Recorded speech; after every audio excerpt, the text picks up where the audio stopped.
Мәке, ассалаумағалейкум. Алейкум ассалам.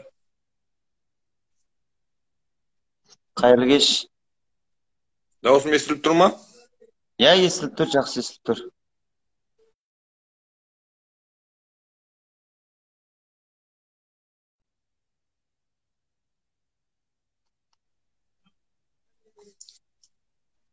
Қатып қалдыңыз ғой. Дауысымыз қалай естіліп тұр ма? Бір-бірімізге мынау интернет дегенде қиын болды ғой қазір. Я, мен естіліп тұрмын.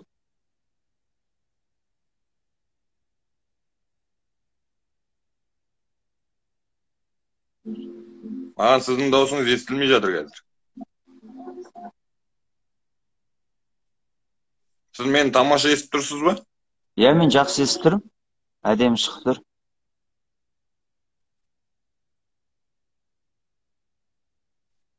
Онда біздің жақтан сет болып жатқан шығар кішкене.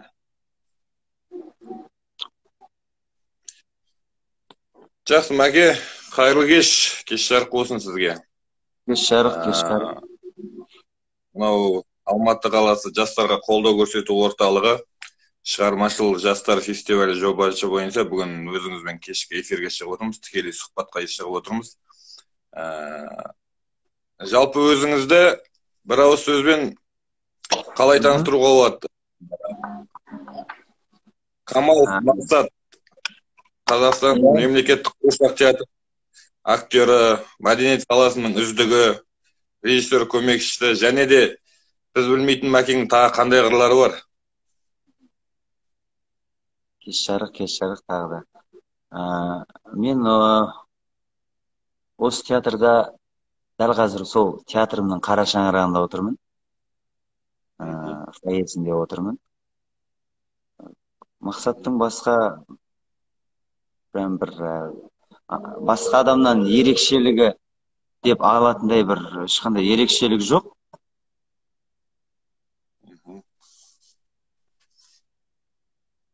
Естіліп тұр ма? Жақсы. Мәке, бүгінгі эфирімізді бастайық.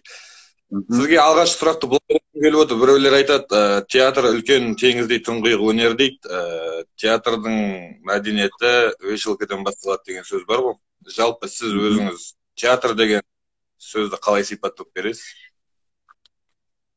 Театр деген сөз адамның жанына тыныштық сыйлайтын, жалпы адамдарды бір-бірімен жақындастыратын, туыс қылатын театр ордасы деп білем. Яғни адамдардың бір ерекше сезімге бөленіп, бір-бірінен бауырмалдығының білінетін жері театр деп білесіз ғой. Иә. Дәл солай. Жақсы. Қазіргі таңда театр мынау қазіргі тілмен айтқанда трендтен шығып қалған жоқ па? Яғни сәннен кете бастаған жоқ па? Жоқ, олай ойламаймын. Неге десеңіз, меніңше мынау қиын кезең уақыт, енді қазір театр өз жұмысын бастады ғой, 2 айға жуық болды. Осы аралықта меніңше бір театрдың жалпы шығармашылықпен айналысатын біраз әріптестеріміз бір тылсым күш жинап, бір жігер жинап, қайта жұмыстарына бір жаңағындай сонша бір ынтамен жұмыстарын бастады деп айтар едім. Өйткені ол театр өлмейді, өйткені біздің өнер сүйер халқымыз бола тұра театр ешқашан өзінің жаңағы көрерменге деген жұмысын ешқашан тоқтатпайды деп оған сенімдімін. Өйткені көрермені бар театр неге өзінің жұмысын тоқтату керек? Жақсы, рахмет. Енді қараңызшы, мысалға драма театры бар, опера және балет театры дейміз. Болмаса театрлар, қуыршақ театрының айырмашылығы басқаларынан көпшілік көрерменге түсінікті болып кетсін. Менің өзіме бүгін сізбен кездесу шыны керек жаңалық болып отыр. Мен өзім тағы бір өнердің түрі туралы бір ақпарат алайын деп отырмын да, өзгелерге де түсінікті болып кетсін деген ниетпен осы сұрақ қойып отырмын. Иә, бір әрине орынды сұрақ бұл. Жалпы қуыршақ театр үшін өте орынды сұрақ. Қуыршақ театр басқа театрлармен несімен ерекшеленеді деген сауалға, бұл қуыршақ театры алғаш театрға көрерменді тәрбиелейтін қадам осы қуыршақ театры. Мысалы, біз білім іздеп сразу кішкентайымыздан туыла салып өнер жаңағы университеттен табыла қалмаймыз ғой. Сол сияқты, мысалы, алғаш бала біздің қуыршақ театрының қадамынан жалпы театрға деген, театрға қызығушылығына деген өзінің көзін ашады. Осы біздің театр соған үлкен септігін тигізетін. Алматы мемлекеттік қуыршақ театры жалпы әлемдегі осы қуыршақтар театры солар. Яғни үлкен театрда түсіне білу үшін балалар ең кішкентай кезінен бастап осы қуыршақ театрының көрермені болып дағдылану керек, Иә, дәл солай. Мынау білім саласында білімнің негізі бастауышта деген сөз бар ғой. Яғни бастауышта білімі мықты болса, жоғары сыныпқа барған кезде соны ары қарай алып береді деп. Сол секілді кішкентай қуыршақ театрына көрермен болып бара білу керек қой балалар. Иә, мысалы біз қазір бір жолдастарымызбен, мысалы, мен енді осы салада жүргеннен кейін басқа да жолдастарымызбен дастархандас болған кезде қайда істейсің дейді, мысалы, танымайтындары. Осындай Алматы мемлекеттік қуыршақ театрында сонда балалармен жұмыс істейсіңдер ғой дейді. Иә деймін. Сол кезде сонда бір еске түсерлі оларға, кезінде барған мен, мынау Зеленый базардың жоғары жағында ма, баяғызда кішкентай кезінде апаммен барғам, или болмаса әкеммен барғам деп айтады. Сразу айтпайды да, мен әуезовке барғам кішкентай кезімде деп ше. Мысалға, Чузға барғам, или болмаса тағы опера балет театрына барғам деп айтпайды. Сол кішкентайлық алғаш театрға деген көзін ашқан сезімін білдіргісі келеді да сразу. Яғни әр баланың санасында бар дейсіз ғой, салып кеткен сәуле. Қалып кеткен, бір естелік бар. Тамаша. Енді қазіргі таңда сіз қызмет етіп жатқан театрдың жағдайы қалай? Біз қызмет етіп жатқан театрымыздың жағдайы міне көрсете кетейін. Міне 86 жылға толды. 86 жыл маусымын бастады биыл. Аллаға шүкір. Алматы мемлекеттік қуыршақ театры осы Қазақстанда әкем театр деп атаймыз. Осы қара шаңырақтан біраз театрлар өздері жаңағы жекеге шығып, немесе басқа қалада болсын, көптеген әріптестеріміз осы қара шаңырақта істеген.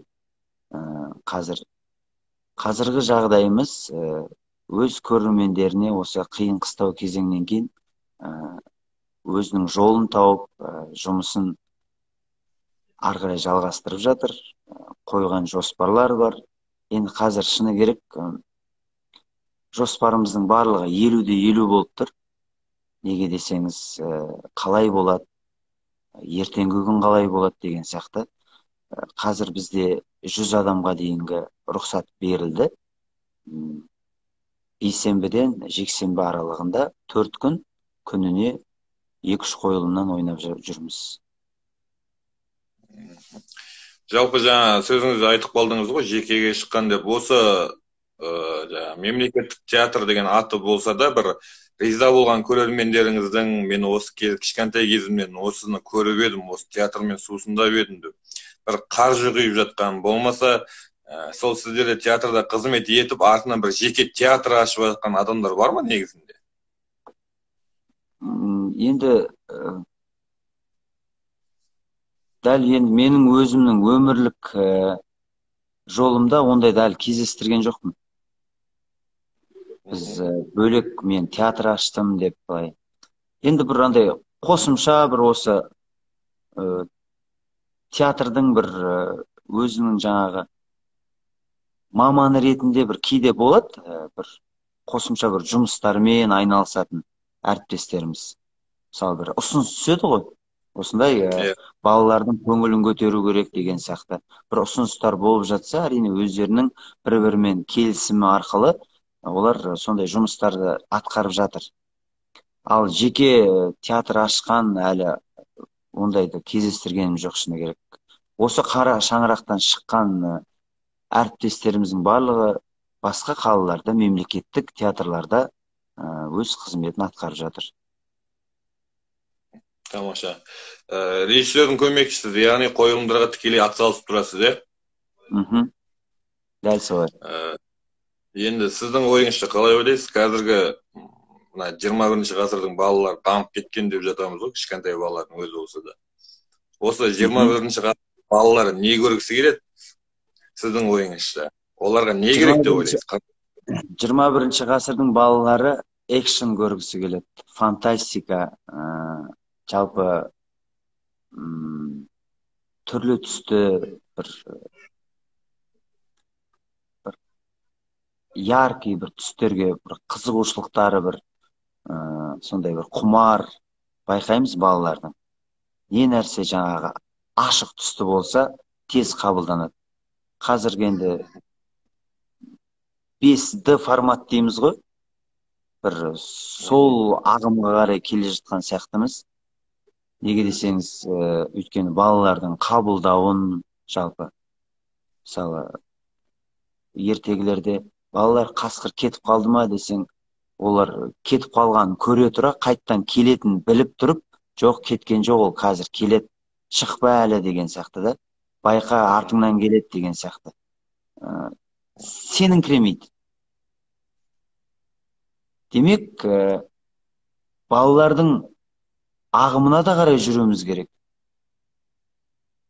Және де балалардың ағымына толық кетпей, соны өзіміздің салт дәстүрімізді, халық ертегілерін бірге үйрете былай қатар алып жүруіміз керек деп есептеймін. Өйткені түпкі тамыры қазақсың, жаңағы мықты-мықты тазша бала, қаңбақ шал, алдар көсе деген сияқты кейіпкерлеріміз бар. Кәдімгі әдеби тарихта қалған халық ертегілері бар деген сияқты. Соларды үйрете келе балалардың ағымына әрине жүру керек, өйткені ол заман солай.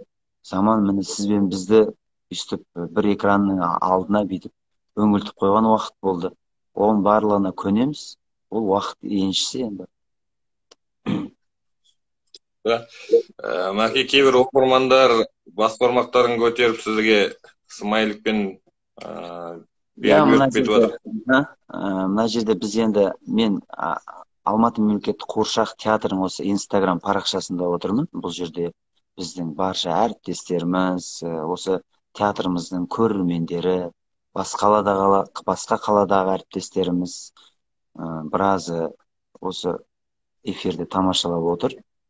Сіздерден де біраз көрермендер бар. Дос Бейсенбай есімді оқырман, ұстазыңыз жайлы айтсаңыз деген бір сұрақ өтініш қалдырып кетіпті. Сұрақ қалдырып. Тамаша сұрақ. Досымхан ағамыз осы қара шаңырақта жұмыс жасаған. Қазір Астана қаласының Қуыршақ театрында қызмет атқарып жатыр. Шәкірттер тәрбиелейді. Бұл кісі ұстаз жайлы деп отырғаны, бұл кісілер осы жерде театрда істеген кезде Сұлтанғали Шүкуров Түгелбайұлы Қазақстан Республикасының халық әртісі. Сол кісі менің ұстазым болатын. Марқұм ол кісі бұл өмірде жоқ. О дүниелік болып кетті. Ақтөбе өңірінің азаматы болатын. Жалпы мынау иллюзия дейміз ғой, фокус жанрының маманы болатын. Ол кісіден жаңағы көп нәрсені үйрендім. Және одан кейін мына дос ағаларымыз бар осы театрда. Ол кісі бізге білім берді, бар көргенін, білгенін үйретті. Сол кісінің арқасында міне 17 жыл осы қара шаңырақта қызмет атқарып жүрмін. Жалпы театрды қалай сүю керек екенін, театрсыз бір өмірің қызықсыз екендігін бір үйреткендей болды сол кісі. Өйткені қазір бір 2-3 күн демалып қалсаң да бір шығармашылық жағынан бір жұмыстар іздеп, бір сондай бір арқа делебе қозып, бір сондай сәттер болады. Жалпы мынау өз уақытында жүру, соған өзі бір көп нәрсеге үйретті. Ұстаз жақсының ұстамы жақсы деген сөз бар ғой қазақта. Дұрыс айтасыз. Жаңа енді сөзіміздің басында айтып кеттік қой. Мысалға, режиссер көмекшісі дедік. Яғни өзіңіз де айттыңыз, мынау 3 айлық, 2 айлық карантиннен кейінгі демалыстан кейін мысалға әріптестеріңіз мүмкін өзінің шығармашылық ойларын жинақтап, бір қағаз бетіне түсіріп, өзіңіз болсаңыз да мысалға көптеген бір ойларыңызды реттеп алатын бір жақсы мүмкіндік болды негізінен шығармашылық адамдарына. Қазір қойылымдарды қалай қойып жатсыздар? Бір жағынан мына ата-аналарға да ескерту болсын, балаларын апарғысы келген. Қазір Қуыршақ театры халыққа не ұсынып жатыр? Қазір Қуыршақ театры осы 86 маусымда орыс халық ертегісі бар. Қазақша үйшік, орысша теремок спектаклі. Жаңағы барлығы бір ормандағы бір үйшікке таласады ғой аңдар. Барлығы келіп өмір сүреді. Сол жайында. Бұл кішкентай көрермендерімізге. Одан кейін биыл Шәмші Қалдаяқов атамыздың 90 жылдығына орай Өмір өзен атты спектаклі ол ересек көрермендерге жол тартты. Осындағы жаңағы жастарға да құлақтарына алтын сырға келіп тамашалайын десе есігіміз ашық. Және одан да көптеген қойылымдарымыз бар. Осы театрымыздың парақшасы арқылы кіріп, күнделікті не болып жатыр, айлық репертуарларды көріп, тамашалауға болады. Бір сөзбен айтқанда, енді мен тағы бір мынандай сұрағым азалап тұр. Таңертең кешке дейін осы уақытқа дейін театрдың ішінде отырмын деп отырсыз ғой. Сізге театр есігінің ар жағындағы өмір қызық па, әлде бер жағындағы өмір қызық па? Театрның ішіндегі, жалпы театрдың ішіндегі өмір, уақыт қалай өтіп кеткенін байқамайсың. Ал театрдан шыққаннан кейін өмір, сол шаршаңқырайсың, сол кезде есікті жабатын кездегі ар жақтағы өмірдің қаншалықты қызық екенін сыртқа шыққанда білесің. Демек, босқа шаршаған жоқпыз. Бір болады ғой, бір шаршаудың да бір рахаттанып бір шаршайсың ғой, бір сондай сәтке өзіңді бір сезінген кезде, демек, бір жұмысымыз бүгін әйтеуір ойдағыдай болды деген бір тұжырымға келем. Осыны сахнаға алып шықсам деген өзіңіздің бір шығармаңыз бар ма? Мен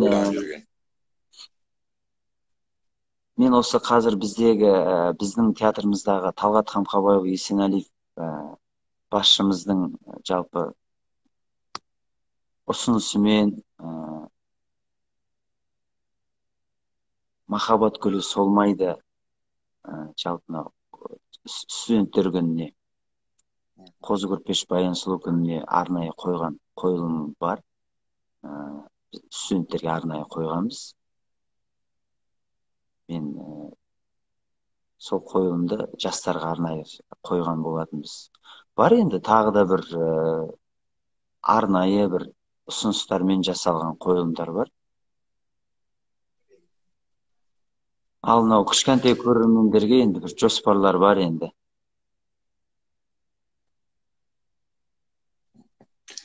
Мәке, мысалы, сіздің театр туралы айтып жаттық, өзіңіз туралы айтып жатырмыз.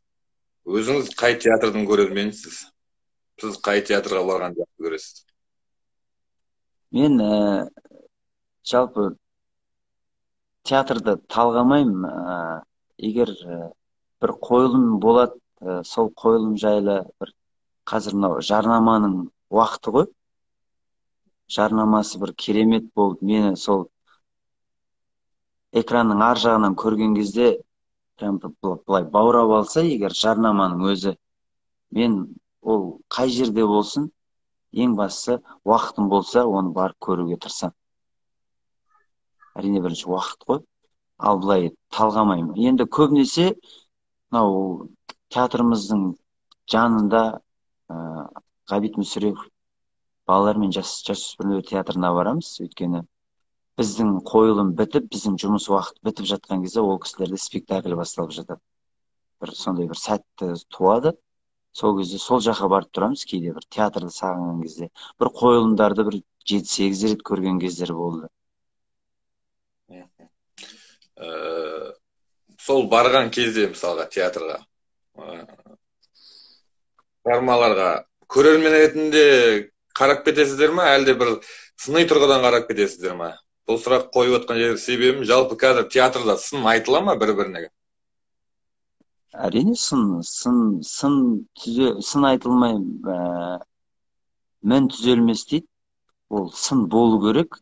Өйткені жалпы өнер адамы сынмен жалпы өз-өзін түзейді, шығармашылығын дұрыс жолға салады.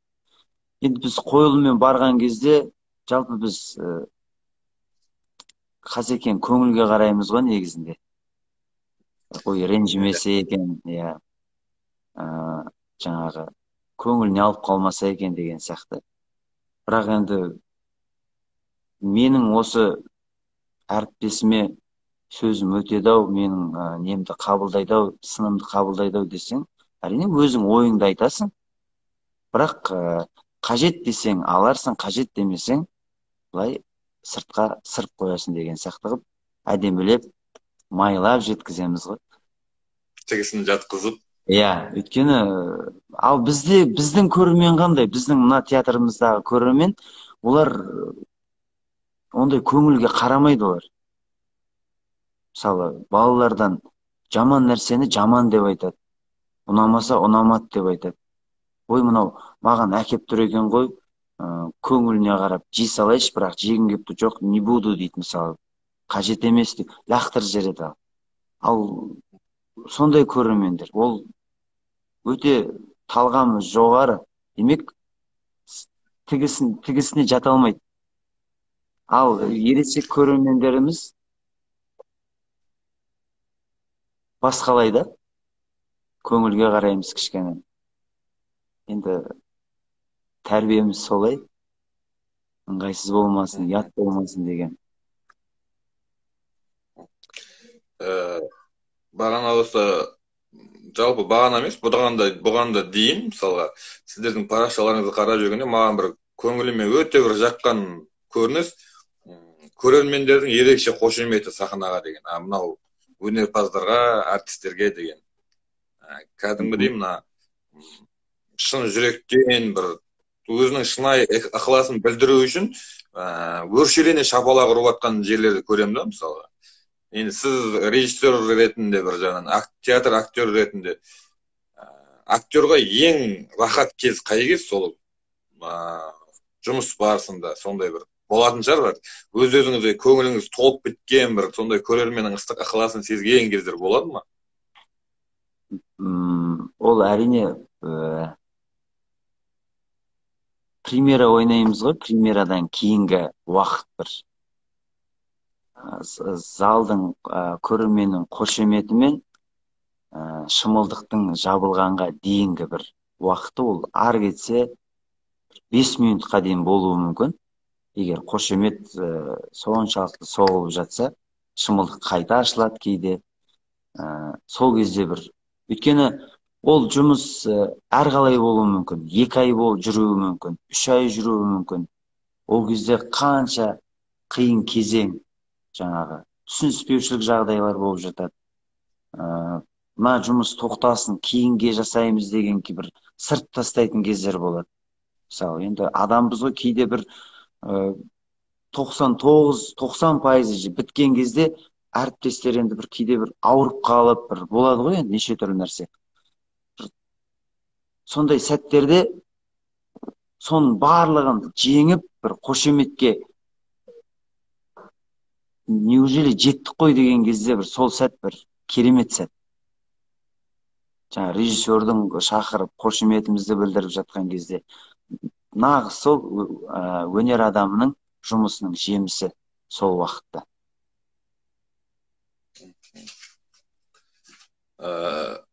Бір бола ма сол жаңа өзіңіз айтқан премьераларды ұнатып қалған, болмаса өзінің бір сүйікті көрермені бар, ол сахнада қойылым ретінде қойылса да, 3-ші рет қойылса 3-ші рет келіп көріп, 4-ші рет келсе болса 4-ші рет көріп, жаңағыдай өзінің сүйікті қойылымдарын жібермей айналып келіп көре беретін көрермендер бар ма? Көздеріңізге көріне ма сондайлар сахнада?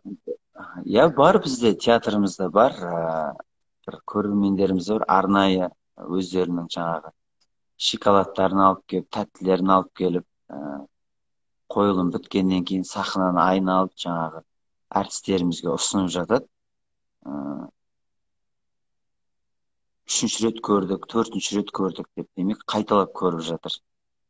Мысалы, баланың таңертең оянады, театрға барғым келіп тұр деген кезде репертуарды ашады. Демек, ол қайттан көрген қойылымы болса, ол бала бармайым, барам демейді, болды, ата-анасы. Демек, апарғысы келсе, тағы да көрсін. Демек, ол бала басқа жағынан көреді. Немесе басқа состав ойнауы мүмкін ол күні. Демек, ол кезде, демек, бала басқа қырынан көреді ол спектакльді.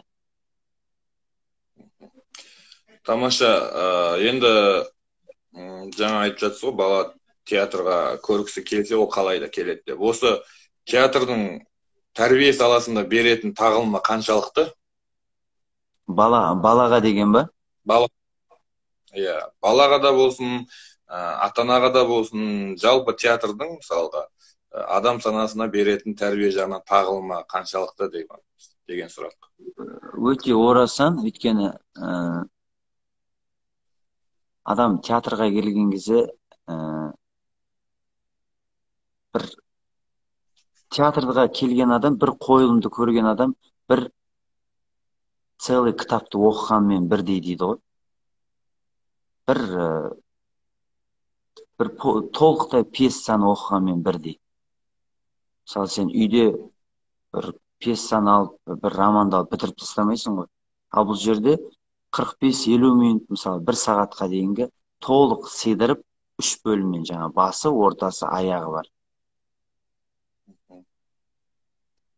Демек, ол енді ал ата-ана мен бала қаншалықты әсері бар деген сұраққа, ол одан кейін ата-ана баласымен сөйлесу керек деп ойлаймын. Өйткені қалай болды? Мысалы, жаңағы аң патшасы арыстанның жасаған қылығы дұрыс па, дұрыс емес па? Ондай кезде қалай болу керек? Жоқ, анашым ондай бұлай болу керек, мейірімді болу керек деген. Сол кезде баланың санасына құйыла береді. Кітап оқисыз ба? Иә, әрине кітап оқимыз, оқып тұрам. Мысалға, жаңа балаға тәрбие туралы не үшін сұрақ қойып жатырмын жалпы. Қазіргі жастар мысалға бір жалпы қоғамда бір өнерге келетін болсақ, мәні жоқ, мағынасы жоқ өлеңдер көп айтылады. Ар жағында бір болмаса жасап жатқан вайнерлер дейік, мысалы, енді бәріне топырақ шашпай ақ қояйық.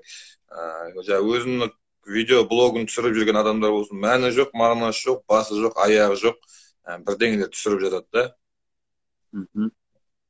Соларға да кішкене кітап оқыса, кішкене оң солды таныса деген секілді. Осы жерде бір жаңадан бастап жүрген, өнер саласына жаңадан келіп жүрген жастарға бір айтар назыңыз, болмаса бір ұсынысыңыз бар ма? Енді назым деген наздан аулақпын, өйткені қазіргі жастардың, өсіп келе жатқан жастардың жалпы көзқарасы деген, ізденімпаздығы деген жалпы өзім қолдаймын. Өйткені қазір балалар бір осы заманның ағымымен келе жатқан балалар да. Ал енді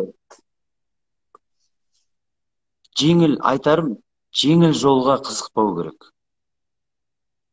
Не нәрсе ауыр болса, оның жемісі, берекесі мол болады деп өзім сенемін. Өйткені әр нәрсе қиындықпен келген нан тәттірек болады ғой. Жігітке жеті өнерде аз деген қазақпыз ғой. Сен бір қонаққа деп сұрағымды келіп тұр да, мынау эфирдің аяғына қарай. Өлең оқисыз ба, ән айтасыз ба, күй шертесіз ба? Қандай өнеріңіз бар басқа?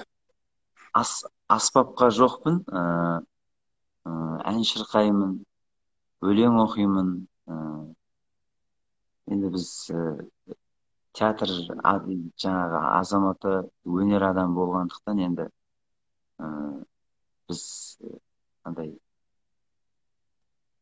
импровизға жақындауымыз ғой, енді кішкене аяқ астынан бір болмайтын кезде болдырып жіберіп бір өлең оқып берейін, немесе ән шырқайық бір. Енді мынау жастар ғой мына жерде, барша жастардың құрметіне, осы Алматы жастарының құрметіне, бір осы кешкі уақытта бір Алматының жаңағы мынау аяқ астынан суып кетті ғой. Осы суықта жас болдық қой барлығымыз. Жаңағы шаштарын гелдеп алып, лактап алып жүрген жастардың құрметіне, саябақта жүрген жастардың құрметіне бір Алматы кешінде деген ән айтып берейін.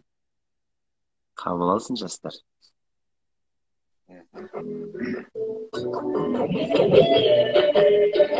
Біздің театрда барлығы бар. Бәрі жаныңызға жақын дейсіз ғой, иә?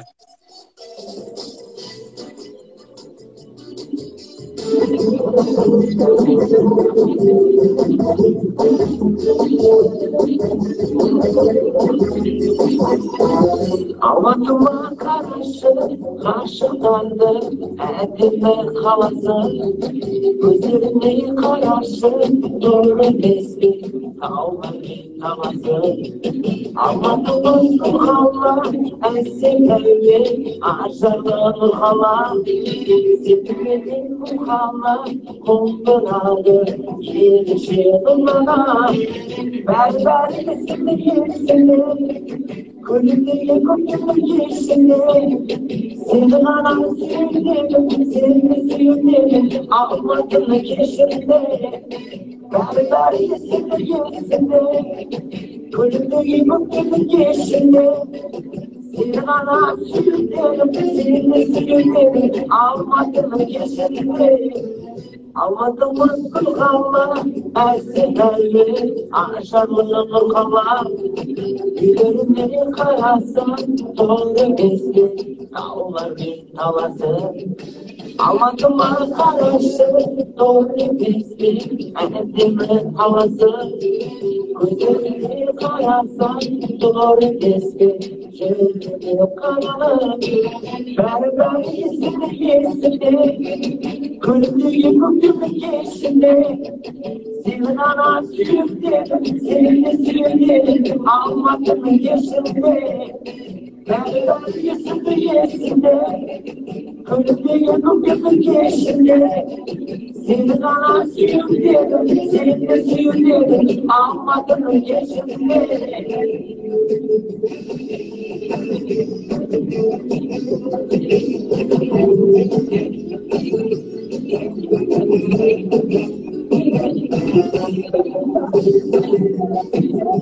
Aşağı almakla şaşırtanıyız.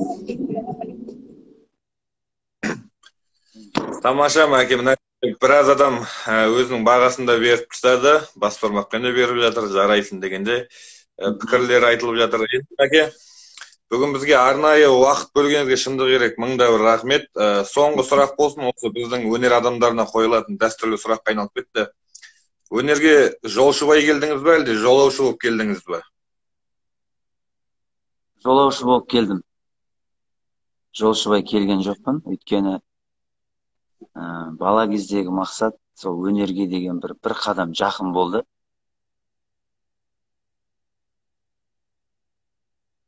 Жалпы мынау инструментті кастрюльке дейміз ғой, мынау ыдыс аяқтар. Соған жақындау болдым.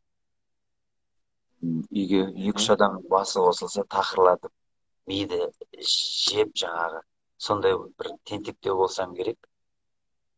Сол кезде өзі келген адам барлығы ай осы өнерге беру керек, осы болған өнерге жіберу керек мынау деп. Сол кезден өзі бір себеп болған шығар, жаңағы өнерге деген бір қадамдығымыз, арнайы бір осындай өнерге барам деп сондай жоспармен өнерге қадам бастым.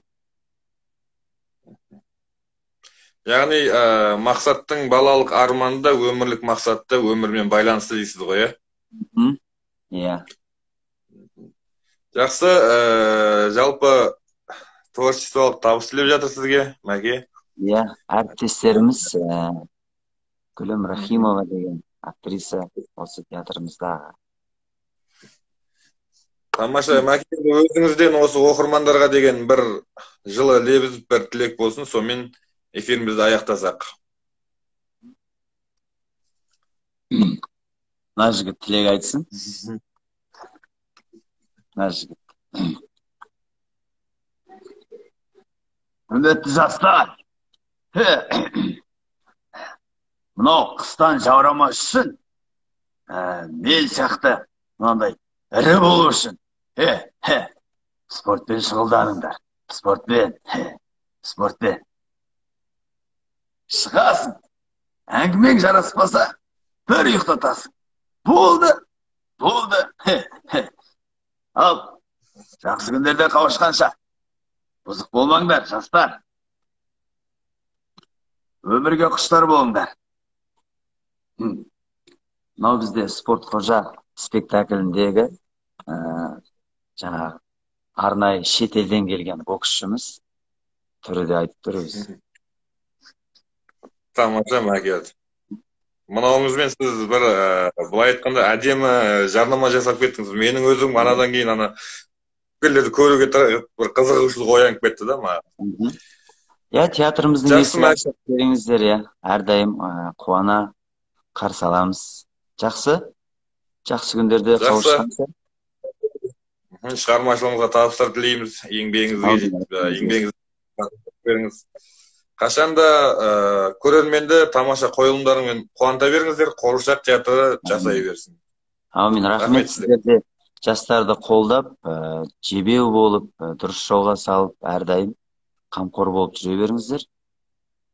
Сіздер барда жастар адаспайды деп сенімдімін. Жақсы, рахмет. Сау болыңыздар.